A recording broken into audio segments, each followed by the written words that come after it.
Hey all, welcome back to my channel. If you haven't been here before, my name is Julie. I'm autistic and non-binary, and if you're curious, I use they, them pronouns. I typically make videos about topics such as music, makeup, as well as mental health. Today's video is, as promised, I am not excited to make it. It's gonna be activating, but I feel like getting it over with is gonna be cathartic or relieving for me in some way. But today's video is going to be focused on the results of my neuropsychological evaluation.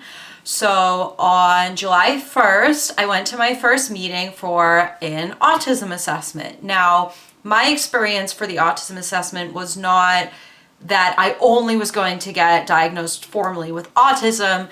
I also wanted a refresher in looking at my mental health conditions and making sure those diagnoses are accurate, and if anything was missing from that picture, which for me was suspected OCD.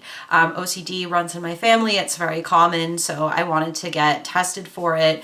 Now, I didn't think that I had access to autism testing because I saw a lot of people talking about it. It was really hard to find someone who would assess you as an adult unless you wanted to like self-pay to go to someone affirming, and it was thousands of dollars, or if you wanted to go to the Embrace Autism website and have Dr. Natalie do it. She's an autistic psychologist, therapist, I forget her exact term, but she's from Canada and she does formal autism assessments for people as well. And she's a little lower cost than other like formal assessment measures with someone like licensed as a psychologist in your state here. But I looked it up one day. I went on Psychology Today's website and I just typed in like autism assessment or like psych eval or something like that. And I found a practice that was actually in my hometown and had a psychologist that did full neuropsychological evaluations. And I reached out and they took my insurance and somehow it all magically worked out. And I had 3 formal appointments. So going back to the first one that was on July 1st, that appointment was virtual and was the clinical interview appointment. So that one wasn't like the formal testing and assessment, but essentially the psychologist just asked me about my developmental history, my mental health history, and what I suspected about myself to be in alignment with autistic traits.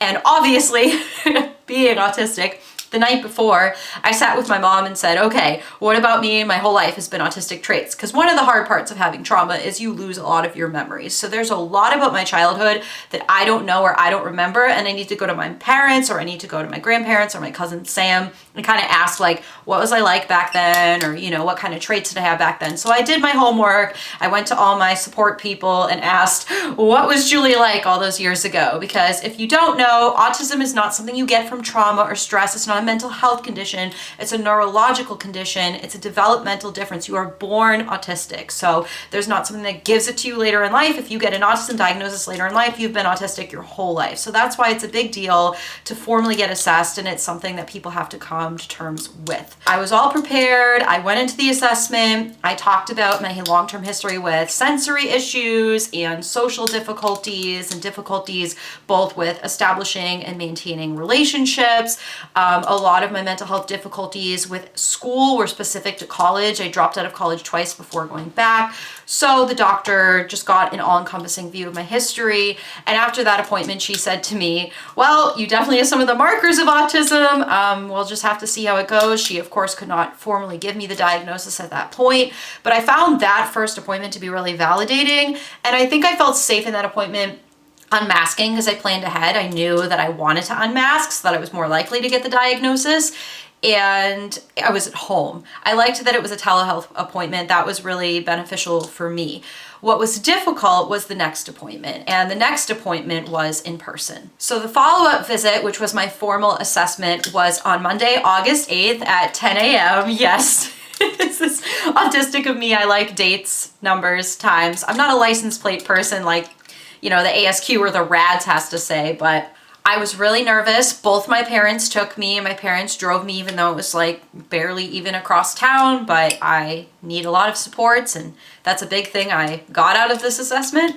So I went for the assessment, and I also was formally tested for ADHD, and I had to take the TOVA test, which is written about in my report, which I have in front of me. And essentially all that test does is sees if you can actually focus for a long period of time, for 20 minutes straight, clicking the correct buttons. I don't believe that that test is really good at diagnosing ADHD, but I'm not someone who formally identifies with ADHD. I'm not self-diagnosed. I believe I'm on the autistic side of things entirely, and any parts of ADHD I relate to have to do with me being autistic because there's just so much overlap, like my communication differences, my social differences, my sensory issues, my rejection sensitivity. Again, those intersect. I am not a sensory seeking person. I'm more sensory aversive, which is why I related more to autism than ADHD, although there's plenty of people, of course, and we know it's very common to be both autistic and ADHD, and then that's hard because of how the neurotypes intersect. But in that assessment, I also had my IQ tested and had to do cognitive tests where I had pattern recognition.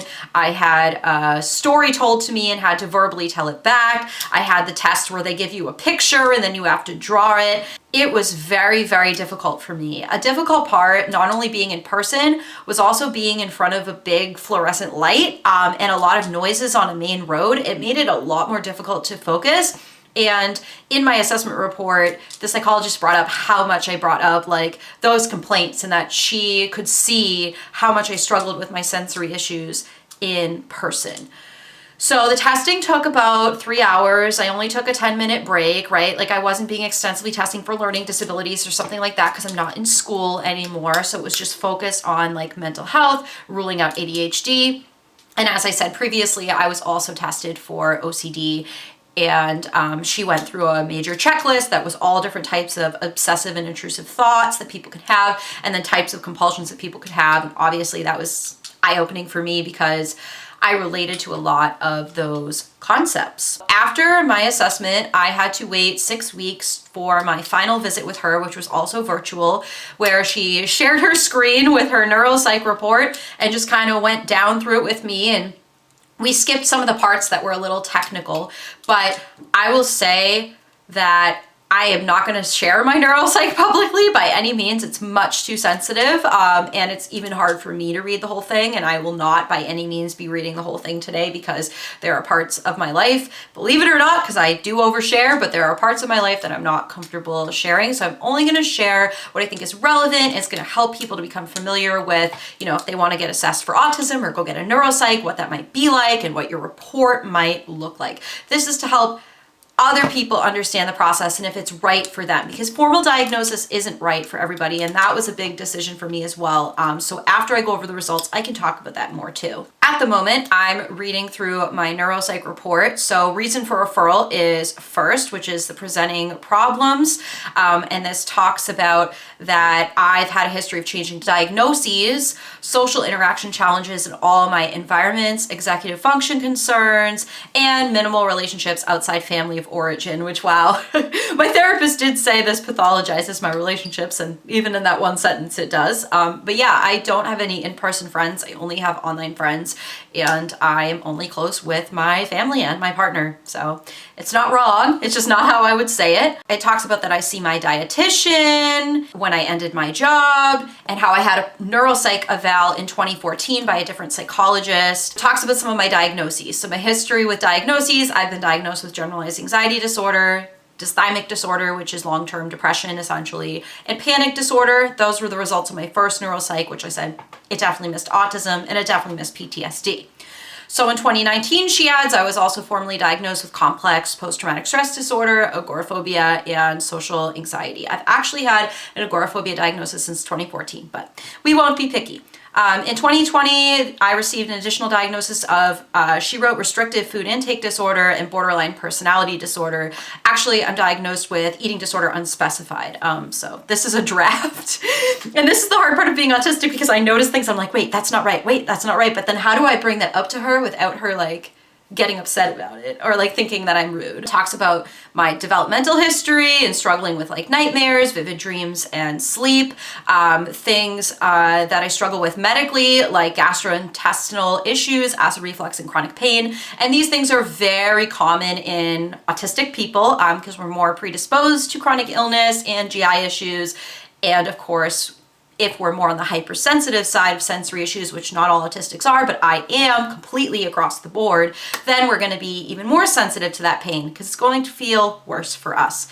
It talks about lifelong sensory sensitivities with hair brushing and shampooing, clothing textures and fit, noise, lights, crowds, and food.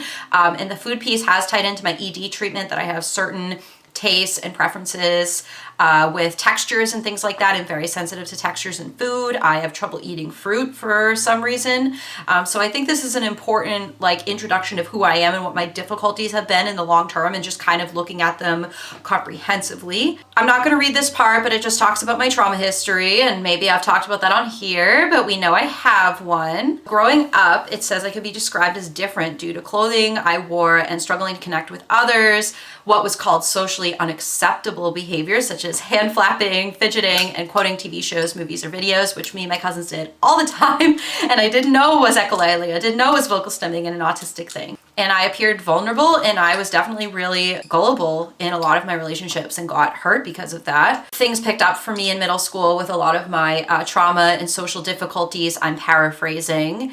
And some of the things that happened to me. And in high school, my identity got in the way of me making friends because I went to a Christian school and I was bisexual and atheist. So that did not blend well with the culture there. But that's not for today's video. This is just going over this section. It talks about how I tended to make friends online and spend a lot of time at home and some of the things I enjoy doing. So then my educational history, of course, is that I went to 3 different high schools. I transferred schools a lot because of bullying and different things. And then I went to college a couple times and dropped out, and I didn't go back until 2012. But here I am. I have my master's degree. I also successfully passed the Massachusetts test for educator license because I'm MTEL. I was going to go for my school adjustment license, but I didn't.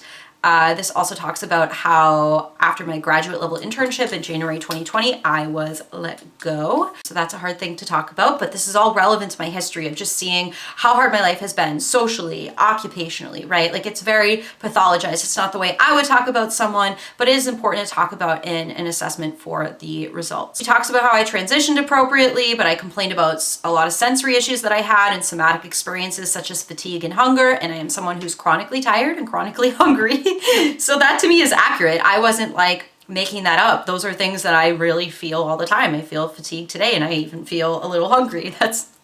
That's me with my hypersensitivity to interoceptions. This is her observation of me in the in-person testing. She said, I was observed to rock back and forth in my chair and bounce side to side in my chair, bounce my legs, and I brought this fidget, so using my small fidget as well. And she challenged me on lunch, and I don't like talking about this part, but we're gonna talk about it. I eat lunch at noon every single day. It is part of my routine. It's something I love. If there are extenuating circumstances, of course, I don't eat lunch right at noon, but I try to every single day. That's something I enjoy and look forward to with my dad. And I couldn't do it during the testing. I asked and she was like, I'd prefer you didn't have lunch, which was a great thing to say to someone with an ED. I did not eat throughout the whole testing, which was not good for someone who's chronically hungry and in ED recovery. But I was terrified. I was terrified to even eat a snack. And so I didn't eat till later. That was terrifying for me. I did not like that. And she boasted in our meeting about how I handled that so well and took the challenge and talked about how my processing speed went up when she withheld lunch for me and that I performed better on cognitive tests. So as a neurodivergent affirming and trauma-informed clinician, former clinician, I have issues with this. I feel that I was ABA'd, that I was pushed so that we could see my ability. And then she even went on to make a suggestion and say, you know, I'm not saying you withhold food, but maybe you do something like that to like motivate yourself throughout the day. Reward systems are ABA. I'm not talking about you loving yourself and getting yourself some coffee. I'm talking about these extrinsic rewards for doing things. It doesn't make you values-based. It just makes you a puppet. It makes you compliant. And I think this was really cruel to like show my ability by torturing me, because it was torturous for me to have to break that routine. And in my neuropsych in 2014, they let me have a lunch break. So I wasn't expecting it. I don't think that's typical. And I encourage you that if that happens to you when you're testing, I don't care what kind of ABA they're trying to do to show your ability. You deserve to eat and you deserve to advocate. I, of course, had a freeze response, and that's why I did not advocate. But I wasn't happy about it. So I am going to move on. I just wanted to explain that piece and why I was not happy about it and found it to be non-affirming. Procedures used for me were a clinical interview, the Wechsler Adult Intelligence Scale, the Test of Variables of Attention, which is TOVA, the Wide Range Assessment of Memory and Learning, the Deslis-Kaplan Executive Function Systems, the Ray-Osterith Complex Figure, the Adolescent Adult Sensory Profile, the Million Clinical Multi-Axial Inventory, the Adaptive Behavior Assessment System, and a Client Demographic Form. So that's a lot of different tests, and I don't know what they all mean. Some of them are specific to executive function, some of them are specific to visual spatial, and some are specific, of course, to the autism testing that is getting done. But remember that this wasn't just about autism testing, which is why there are other pieces in it. So my IQ falls into an average range, which is exactly the same as my last neuropsych. I do not consider myself to be above average. I don't relate to the gifted 2E neurotype. I don't think I am gifted and disabled. I'm definitely just disabled. I'm just average with my IQ. I did well in school, but I had to work really hard to do well.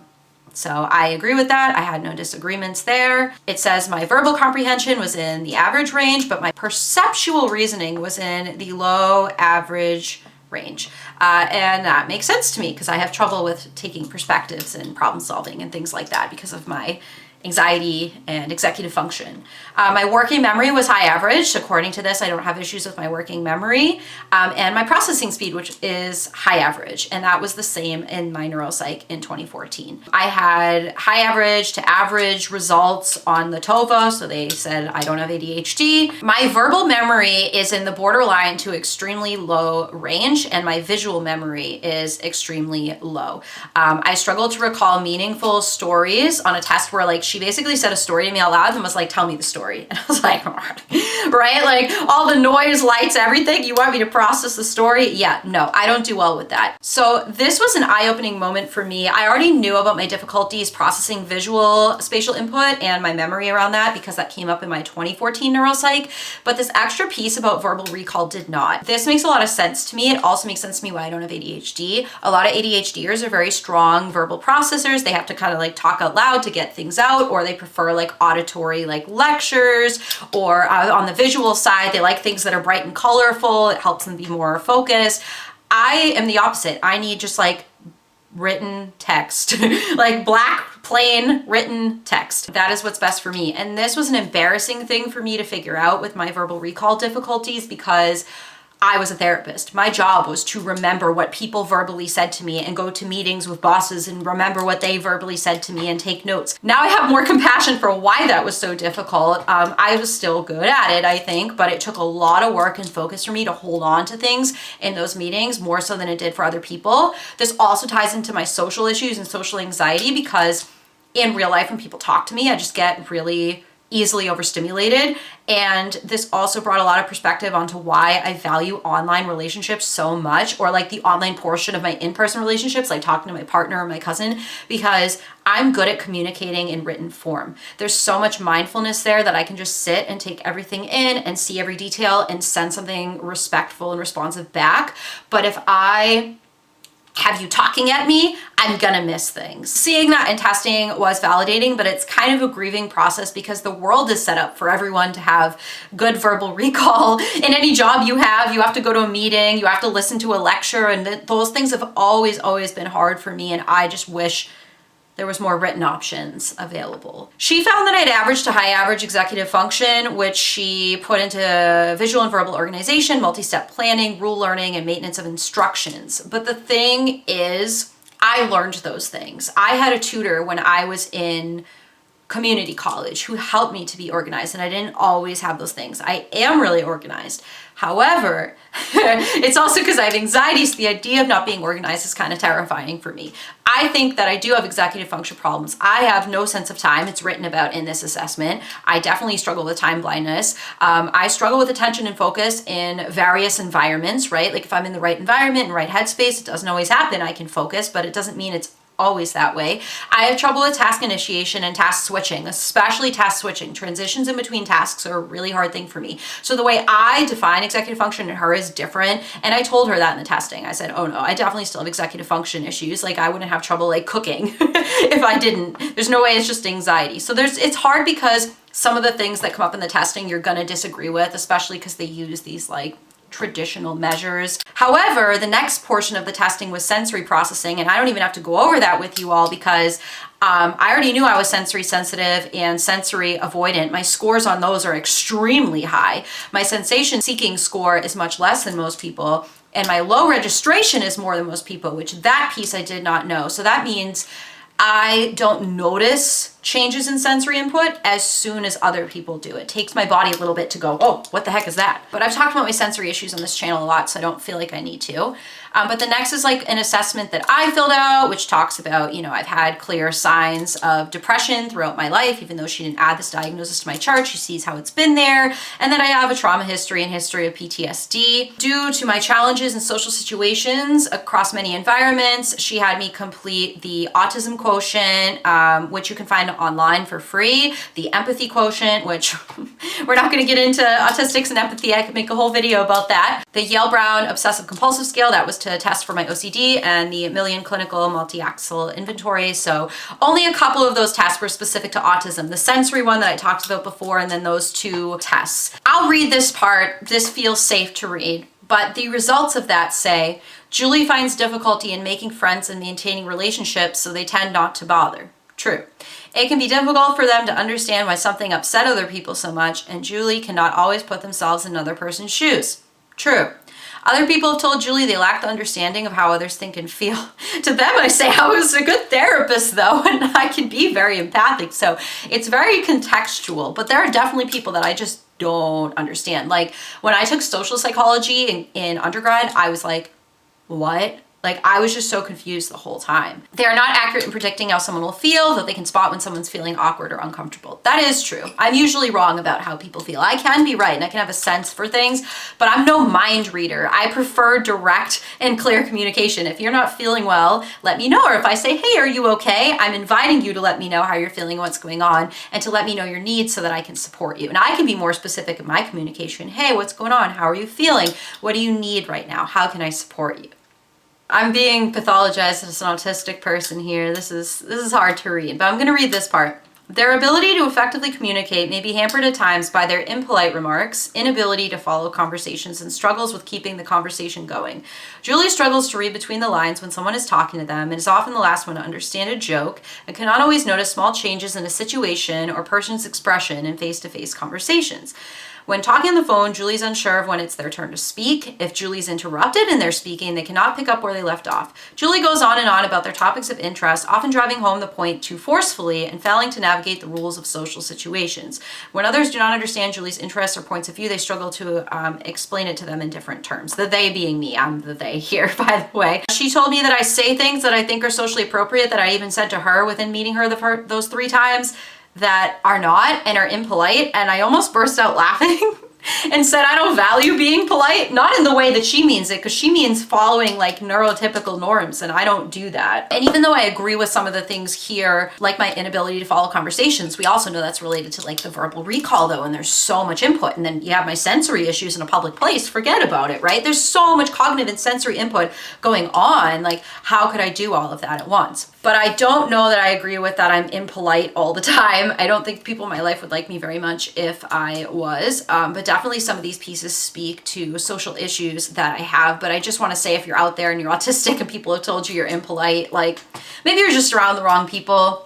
You deserve to be able to be unmasked and be who you are. You're not a bad person. You're not rude just because you don't follow social norms. Overall, Julie's profile indicates that the self-created template they rely on for understanding and interpreting reality is most likely to be compromised due to deficiencies in social and personal attainments. Julie gets lost in their thoughts and forgets what's going on around them and doesn't like change. There's a tendency to falter towards self-defeating acts and difficult interpersonal exchanges. Julie reported being told they're a strange or odd person. Their feelings of social and personal inadequacy are complicated by growing irritability and increasing unworthiness, resulting in Julie's preferences to do things on their own. So I'm not going to read the rest of this paragraph because it's hard to read, but it's true. I do a lot in my life to protect myself and keep myself safe. You've probably noticed it on this channel. You probably noticed it in my little description sections. Like, please don't leave me a comment and be nice to me. But I am very tender right now and sensitive to these things. I mean, this is something that's been going on my whole life. That's never going to go away. That's never going to change. It's never going to get better because it's just me. Autism is not a separate thing that I have. Autism is who I am. I'm autistic.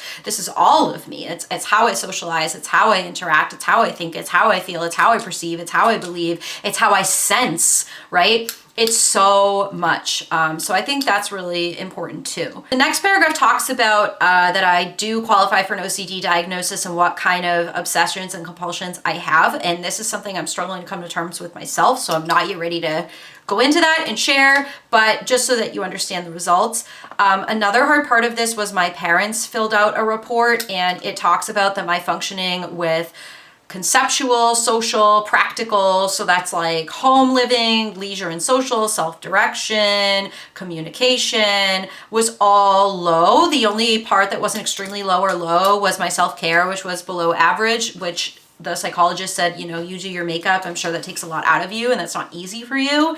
But it does seem like you really work hard on your self-care. But essentially I was pathologized with how little I cook, clean, and do general things that other humans my age do. But I also live at home with my parents, and my mom has OCD and she cleans, and I help when asked or if I offer. But as someone who's chronically fatigued from being autistic in a neurotypical world, it is very hard for me to do these things, and especially in navigating my sensory differences, my cognitive differences, and my executive function differences, there's a lot of pieces. So when I was first presented with this information, I was like, no, this is okay, I agree, it's like really validating. But when I walked away from this report, I definitely had a lot of shame because of how much I was pathologized. Here's the proof. Here's the paragraph that says it all.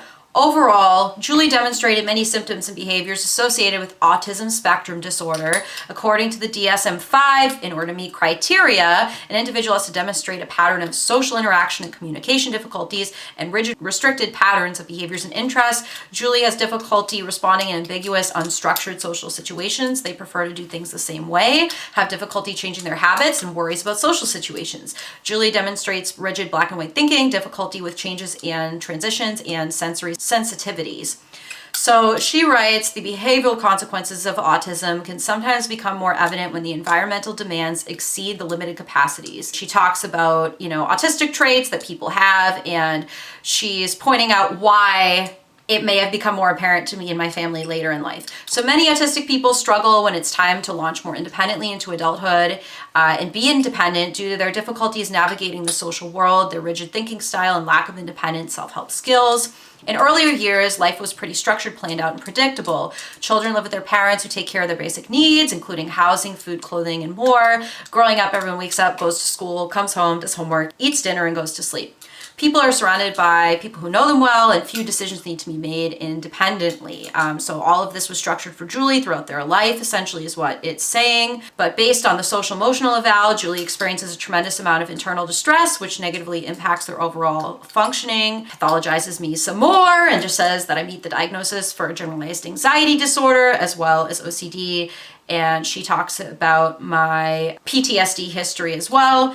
And one of her main suggestions for me was to have structure, and more structure, the more predictability, consistency, and reliability provided by people around me, the more adaptive my behaviors can be. So I'm going to close this, but that is the end of going over my assessment. So if you didn't catch the gist, I'm formally diagnosed autistic and OCD now. It's a big deal. It's a big change. When she told me I was autistic, I went, yay! And she was like, I've never seen anyone react that way before. And that was my initial reaction.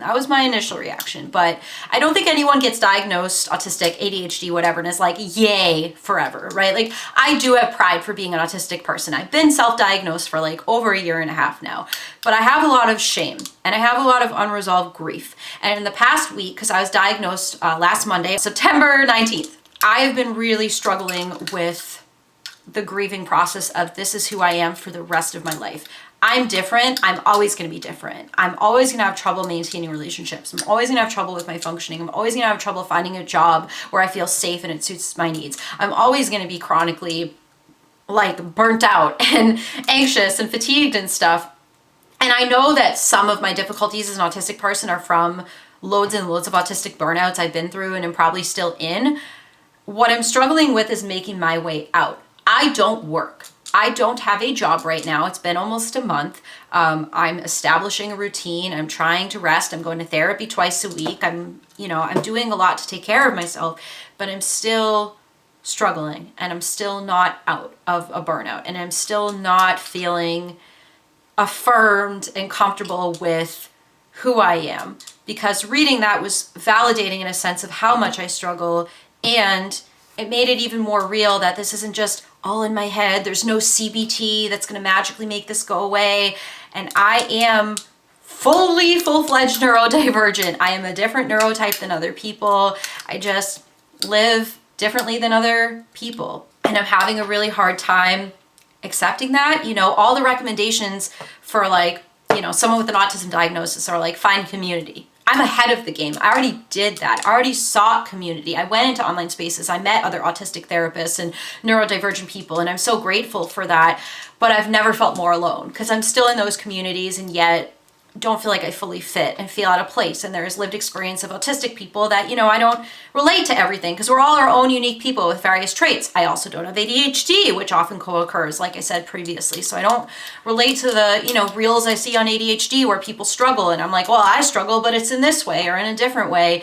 And it's hard to find my sense of belonging, which is always what I'm like seeking and going for. And I think that's where I go on this channel too. But it just feels good to be able to make a video and talk about how I feel and get my feelings out. But I hope that video is informative to you of the process, what it was like, how I felt, what I agreed with and what I didn't. I definitely don't agree with autism being in the DSM, being called a disorder. Not that I agree with anything being called a disorder these days. And I don't agree that people should have to pursue formal diagnosis if they don't want to. There is power in your self-diagnosis, and I honor, respect, and value you so much if you're self-diagnosed autistic, because I was right. There's even some research that most people who are self-diagnosed autistic are usually right. I'd have to pull up an article about that, but I saw that recently on social media, and I believe it. I mean, what's the worst case if you self-diagnose? That you're wrong and you like meet your sensory needs and you have more affirming friendships and ask for better communication? Like, what's the worst that could happen there? It doesn't sound all that bad, and who's some psychologist that went to school and read a book to tell you that you're right or wrong about who you are? So I chose formal diagnosis because I had access to it. I didn't know I had access to it, and I wanted work accommodations. I want to go into my next job like, I'm disabled, these are, what I need. Not, here's my neuropsych, because like I said, I barely share that with you all, but I'm autistic, so I need these things in a work environment, especially with the visual, spatial difficulties I have and the verbal recall difficulties I have. How can that be supported and accommodated in an environment? And that is like going to be a really hard thing for me to find. The psychologist and I talked about that I don't belong in corporate America, and I never thought I did. So, but unfortunately a lot of jobs are in those huge companies, whether it's mental health or if I went into another field.